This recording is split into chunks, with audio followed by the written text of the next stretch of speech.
Welcome back, all the Game Masters, your Master the Frank Master here. Welcome back to the Legends of Ocarina of Time Let's Play. Last time, we finished up under the well, got some few things from cleanup, and now it's time for us to enter our next temple. Because, like I said, now we pretty much got the majority of things we need to get.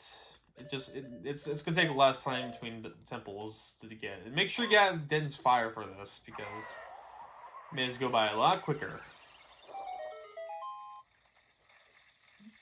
And that the way opens, and let's put that lens of truth at our analog spot. And here we are, the Shadow Temple. Yep. It might be my kind of more controversial take. I did not like this place. I think it's better than War Temple because it's not as long, but it just isn't as fun either. Yeah, I thought it was just we learn the truth and all that, but guess what? I do not care. You don't really need a lens of truth, but if you only want to use it, just go ahead and use it. Because I know where Midoriya's stuff is at. Shut up. And pretty much gives you the whole entire lore of this place, which it's one of the better parts of the Shadow Temple, like how this place used to be a dark prison for Hyrule, for was converted to something completely different, and now this nothing but ghosts reside here. The problem is that at this point, it doesn't really mean a whole lot. Especially considering the freaking item you get in this place. Alright, hold on. That's where I need to go. Before we do that, though, it's time for another round with Dead Hand. Let's get our big Goron sword ready to go for the boss fight. Damn it. Off. Alright, so yeah, the big Goron sword. So yeah, purchased that before that Dead Hand again. The same boss fights before, pretty much. Just a few more hands this time around. But yeah, big Goron sword, in case you don't know, is the most powerful sword in the game. And it does some big damage all across the board. I still use my sword more often because I want to have the sword and shield in hand, because that's the one downside of the big Goron sword, is that you can't use the shield along with it. Actually, I play more than anything, but when it's useful, dear God, is it useful? Let's look at that hand. It's not even standing a chance. Poor bastard's not even standing a chance. Damn it! I didn't mean to do that. Freaking off.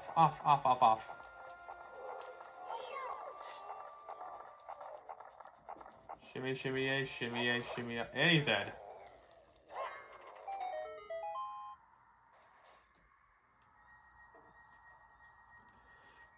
Yeah, okay, so yeah, the big reason why I don't like the Shadow Temple is two reasons. One, the item. What you can get here right now, actually. The hover boots. Similar to the iron boots, it's a cool item you had to constantly going back and equip in and out of. And the iron boot, and while it does make you faster on your feet, you have shit traction, and it's so easy to fuck up with them that it's just not recommended. Like, ever. I do believe there is another chest in here somewhere, or no, I am wrong.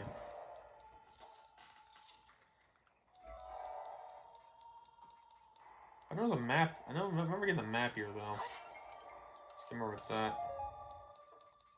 And two, you're probably, if you don't know the place very often, you're probably going to use Mirror Lens of Truth a lot, which means you say nothing but this red circle all the entire time, which can get kind of annoying.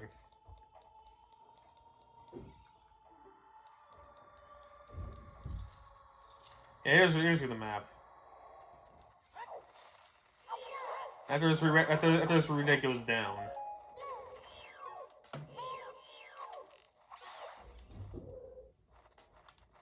Where are you? Where's our bad ads? There he is. Jackass. Okay, there we go. And with that dead, we get the map. And, yeah, it kind of looks similar too. Is that the aesthetically, like, I like horror places, but like it doesn't do much with the ghost aspect as, like, the Forest Temple has more to do with ghosts than this place does. And this place is called the Shadow Temple. It's a graveyard. And it's like it doesn't do enough with the concept in my eyes that really makes it interesting. And another just key reason too is that it just is boring. Like similar to the to the water bowl. It's just dull and not really fun to go through. Alright, but then we got a bit of a puzzle here where you gotta find the correct one with Lens of Truth. Thankfully, if we do have the Lens of Truth, I figure out which one it was. It's not you.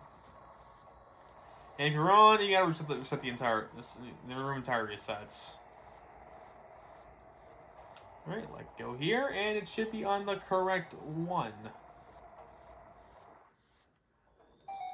Beautiful. And that's where the harpoons come to play. Might as well slap these bad boys on. With the shit traction and hope, and with the hope and a prayer, hopefully that we can actually get out of this live with it. If not, then we got problems, and I don't think we're gonna solve them.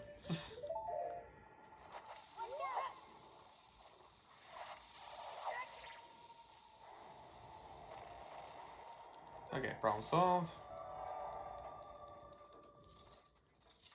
And I smell Gibdos, which if you were to, fun fact, if we were to burn them for a reason or whatever, they would turn to re-deads. Oh, give me the shot to attack, you freaking mummy bastard!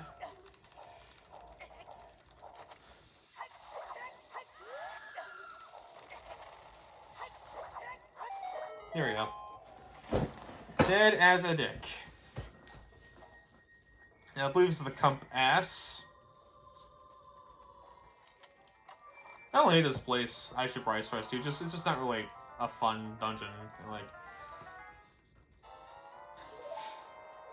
Yeah, the pirate ship's kind of cool, I guess. Later on in the dungeon, but like, is it cool enough for me to think otherwise? No, not really. Hate to say it, but not really.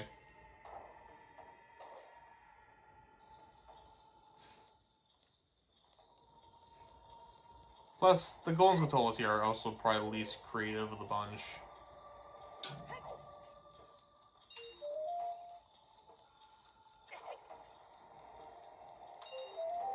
Let's see, there's a chest over here, which I believe give... didn't we do that? Ah, I hear you. I hear you, Golden Skulltula. I hear you. Unfortunately, I can't do much about you now, can I? Just not yet, anyway.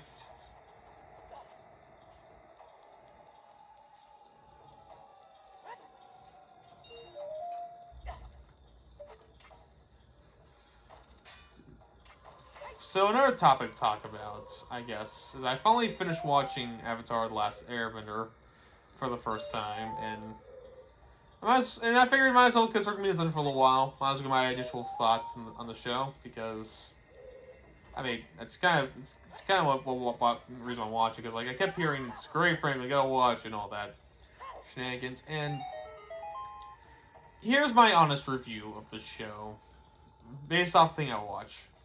Book one, so let's go from book to book. So book one was okay. Like, I didn't really think much of book one. The pacing was kind of slow-ish at the beginning. I understand why it was, because it wants to establish more character, which is fine. But at the same time, it feels like we weren't really making. There was like certain parts of the season where I feel like we weren't making that much progress. And the villain, I mean, Zuko was fine, but the villain, I even forgot his fucking name, but. I mean, he dies the water reason. I don't remember that much. He was boring. He was like, I did not care for that villain whatsoever. I mean, I like how this. I love the thing I like about the season with the lore, the characters, which I mean, those are usually the more important things. So, if you nail that down, then most of the time you're gonna have a great story. But the problem is like the villain. It should just been.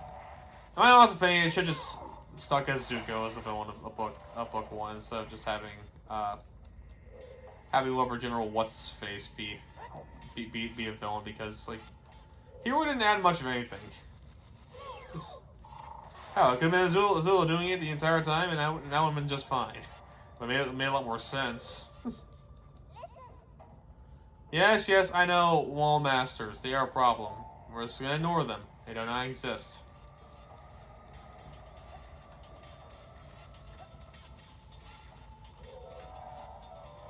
Alright.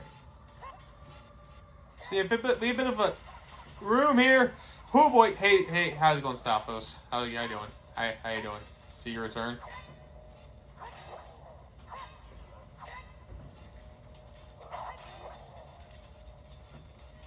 Not as many boss anymore, but as a skeleton, just a regular skeleton.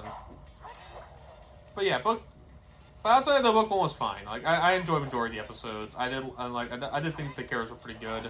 Iroh is probably the best character of the show, in my honest opinion. It's just I love how I did his character. I love how I did his character. He probably has the funniest dialogue. My eyes, almost close. Next was book 2, which I thought was 1,000 times better than book 1.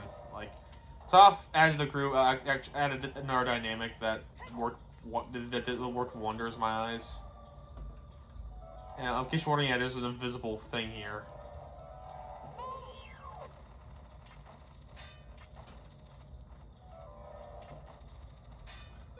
Okay, fine. Don't. I'm actually. He does need to die is a problem. But yeah, book 2 was better. Was way better. Azula was much better villain than what were the Journals' face. A lot more content of a villain, at least.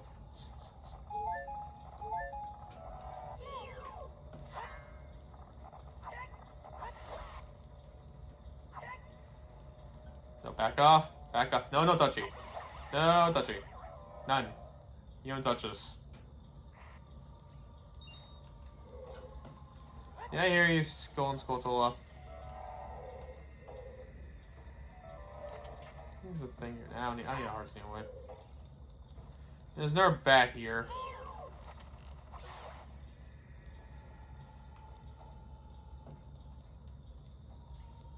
It'll spawn our batteries here too.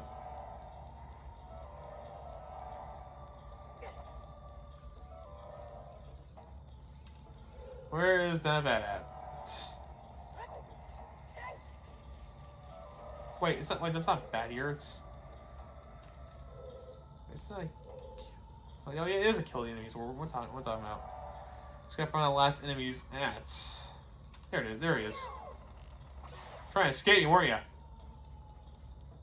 There we go. Okay. Yeah, this is pretty much opportunity. You need to go here. Just doing a dungeon normally. You want a game for going Skulltola here. But, yeah, book 2 was vastly better. Every character was great. I love character dynamics. There were maybe like a couple episodes I didn't care for.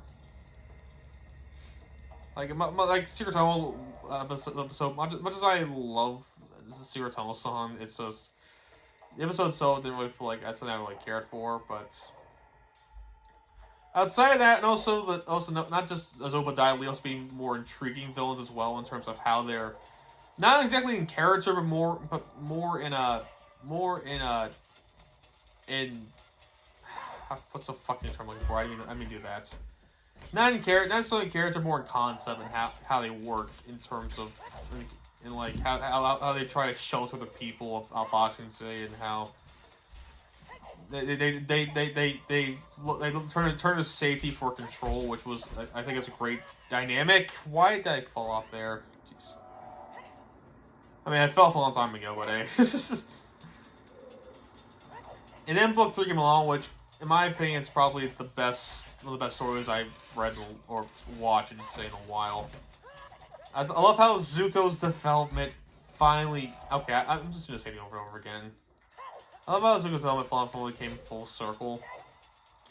And I always love the dynamic of characters being in enemy territory. Okay, you know what? Fuck it. Alright, I've been annoying long enough. I'm taking too many hits. I can't believe I'm doing this, but we're using our boots. I have no choice. I don't want to use them, but I have to use them. Lord Ozai was also a great villain too, and I love how he was voiced by Art Campbell. It was like, I was listening to it thinking like that guy he sounds really like the Joker, and lo and behold, yeah, it was Mark Hamill, and like that's already a plus because I love his voice, especially in loving his Joker in the Arkham games and the animated series obviously too. I don't have a fucking. Oh. So alright, so yet again I am proven to be quite the dumbass. And the treasure's actually right here. So I'm getting these boots off, for the love of God. So I didn't even do that. So I pretty much went through the whole story over again. Don't worry though.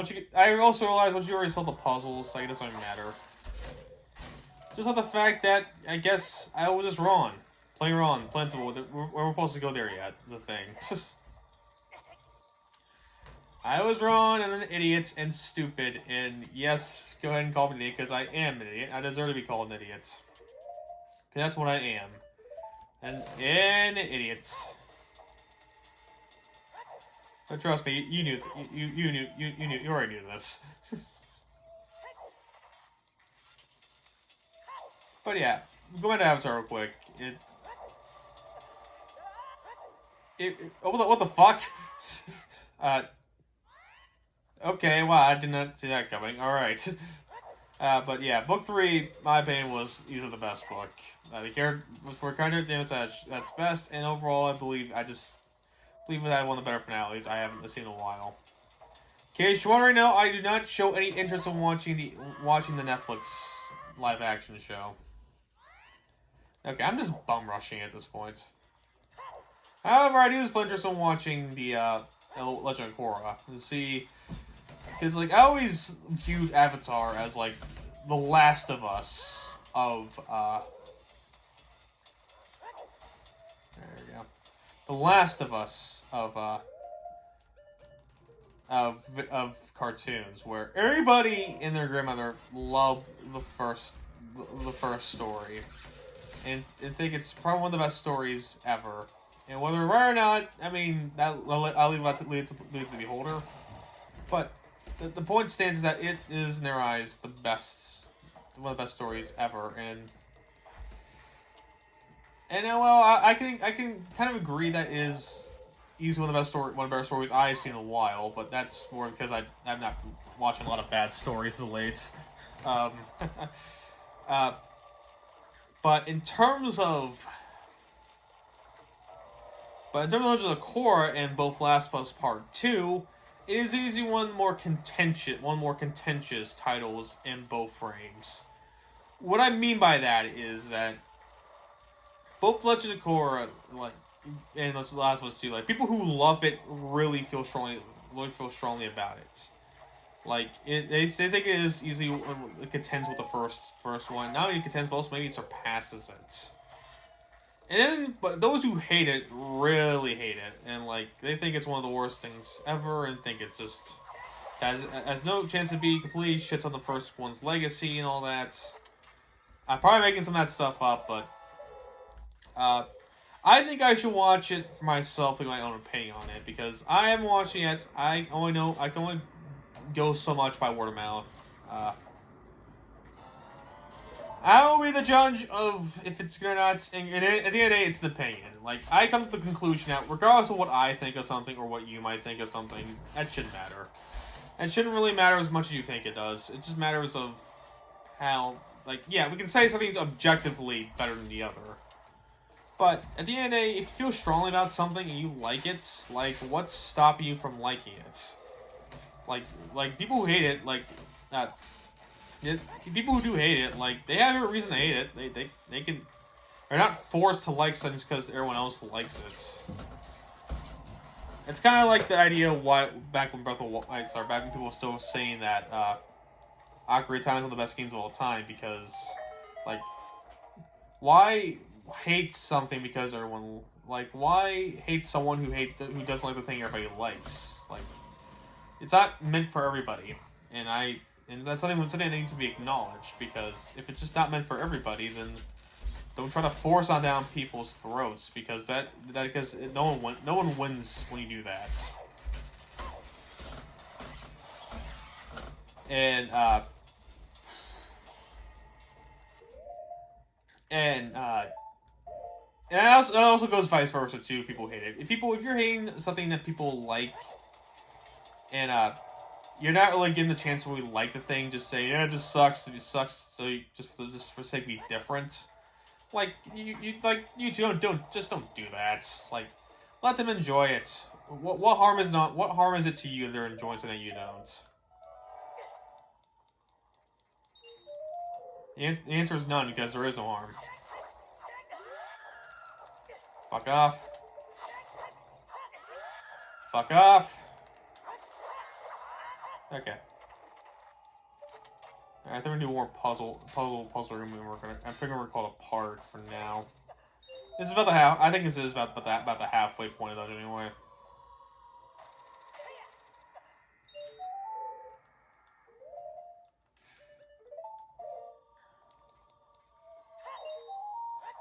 Actually, no, we still got time. I guess we still got time. What am I talking about? Yep, you still got me, dude. You so got me. Anyway, I'm gonna watch it. I'm gonna formulate an opinion. I only saw the first episode so far, and so far I'm not seeing a whole lot of good or bad or any other like vice versa strongly. But I think it's only the first 3 episodes. Like I imagine I'll probably formulate a better opinion the more I dive deeper into the show. I'll get to the bottom of this case eventually. Just you wait. Head back here. Golden Skull Toilet right here at the base. 2 more to go. We're about 22 minutes in. Nice try, but my shield's not wooden this time, bitch. And also, I do like, in case you do run out of bombs, that they do put bomb flowers here for this puzzle. Also, good indication of what needs to be done. Booyah. And that should give us a key. Oakley dokley. Oh, I got killed in these 2.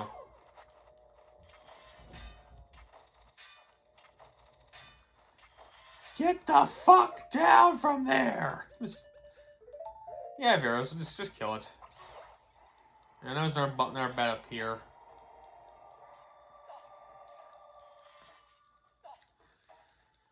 Alright, come on, you baddie Batterson, where are you? Where is he? I know you're here.